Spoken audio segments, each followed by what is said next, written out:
When I was farming, it was up the road. There are 42-acre farm, a fairly good enough limestone farm. It'd be 4 cows, just like the maximum for all the small farmers about. And some of them might have no cows.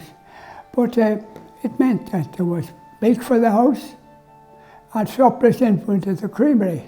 I remember being out and my young fella ploughing for neighbours with 1 horse. But then times changed. We bought a new tractor, International. Sure, it was a big difference. My goodness, everything was so different. I was to mow for neighbours, like. I had mown for about 28 people. It was a fine tractor. It was still about.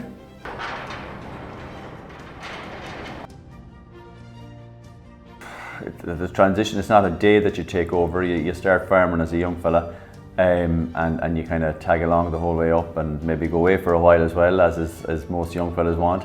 And then you come back to it. From a career point of view, I always wanted to teach and kind of farm together, and they work well, maybe opposed to some other jobs. I'd be lying if I said I'm teaching because you can't make a living farming, as if it was a choice. The nature of farming in this part of the world, or in this part of Ireland for say anyways, is the economics of it don't add up to rear a family in modern society. Like the industrial wouldn't come close to even what the average industrial wage would be. I started farming in my own right, as I suppose what you call, well, what's a farmer now, but producing animals, maybe in my early 20s.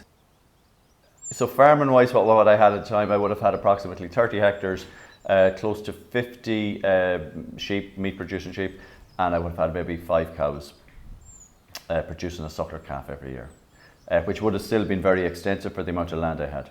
So they're Texel sheep and what we would call, I suppose, better quality grass. And up there we have there's a speckled park calf. She'd be quite unique, there wouldn't be an awful amount of them about. And some Angus and a short-horn Simmental cross cow in there in the background. Don't know if you can see her through the bushes there, she's quite they're all AI bred, so we use AI on the farm all the time.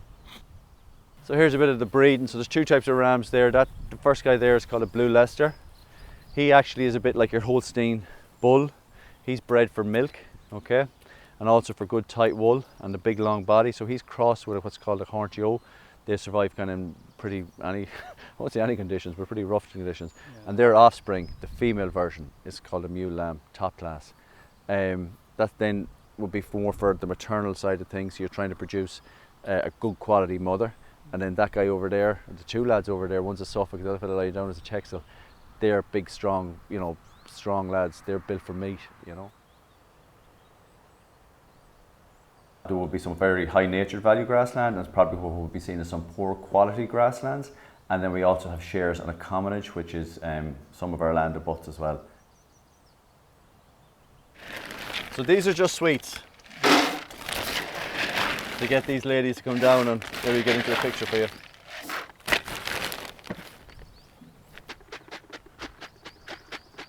The mountain definitely wouldn't be able to sustain a larger type continental cattle. I don't feel. Definitely not the mothers, because they need to be able to produce milk to carry their calf through the summer, if you're spring calving. The Dexters, kind of the grass that's up there, they're a much hardier breed. They're a beautiful breed. They're about half the size of your native cow. They survive outside the whole year round, which is a big plus to them. I mean, they're not inside in the slatted shed taking time, taking money, I suppose. I think we need to change our mindset slightly, not throw out the baby with the bathwater. We still produce food, maybe not as much, maybe a better quality animal that's more suitable to the environment.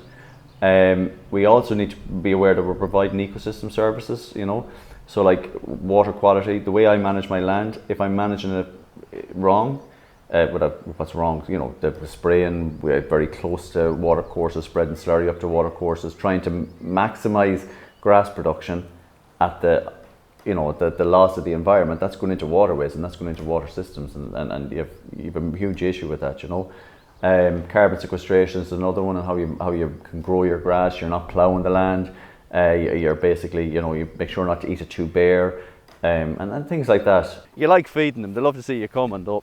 How natural it is for them, I don't know. My favourite thing to do is in the dead of winter, coming over here with 2 bales of hay and opening it up, and the smell of summer out of the middle of it, and all the flower seeds that were in there, that in the last couple of years we've been fortunate enough to make in this part of the world.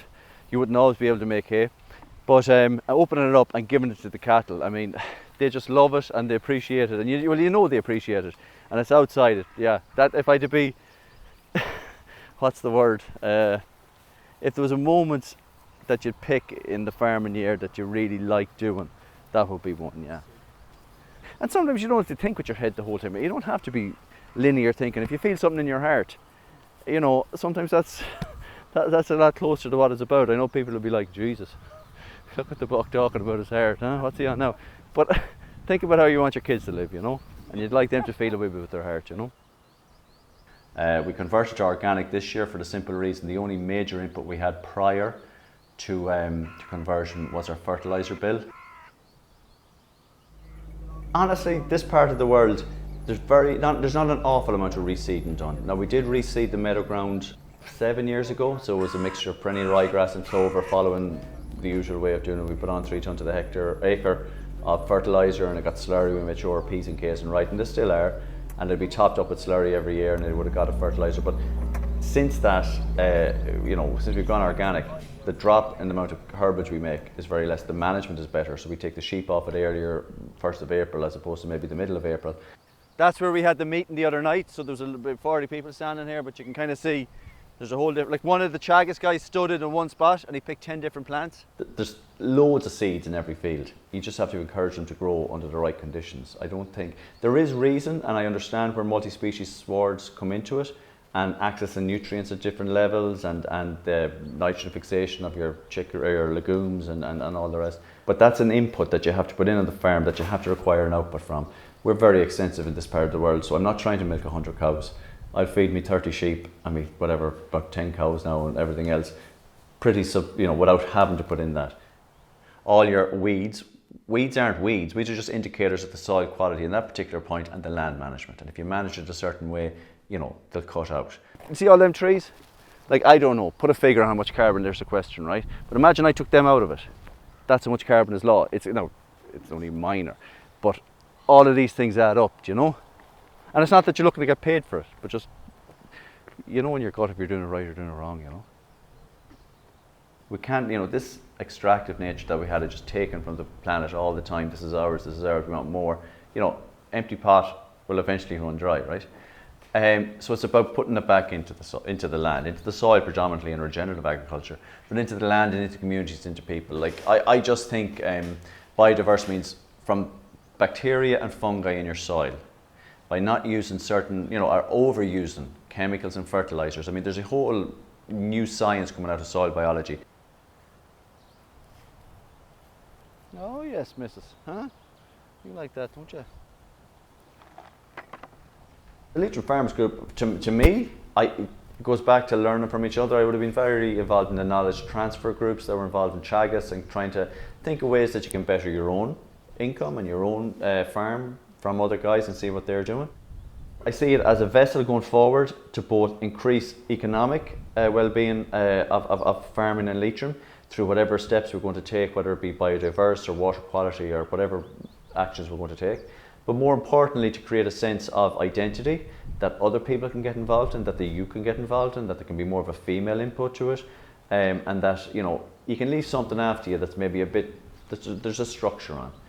But the one thing I will say about all farmers, or 99.9% of them, they really look after their livestock. So from the moment mammy gets pregnant, or even prior to getting pregnant, the ewes, the mammies are kept well, and then they're fed properly throughout the year. Then when they drop the ground, and the same with the cows, when the calves or lambs are born, they're given TLC, you know, without trying to push them too. You know, it's not about trying to get them to thinking about the chopping block or the butcher's knife at the end of the day. Unfortunately, when it comes to animals, that's their one bad day, you'd like to think, you know. The rest of them would be pretty good living in Leitrim, I'd like to think. Too often people get disillusioned when it's just about production and the squeeze of trying to make, you know, I mean, on average, the average cost of keeping a cow a couple of years ago was €700. I think with the cost of fertiliser it could be over 1,000 now. You're selling your weanling calf of her for 900. I mean, multiply that by 10, 40, 50, you know. Traditionally going by, every farm around here was a 4-cow farm, 3-cow farm, 2-cow farm.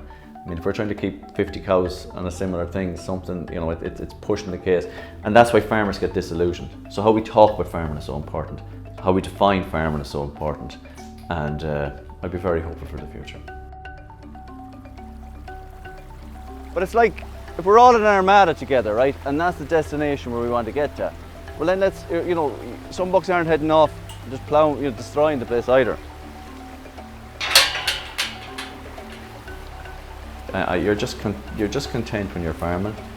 Sometimes you can overextend yourself because of your part-time job and because of the, I suppose, being married and having a family. They're what I love. So whether wherever we are, we'll make that work.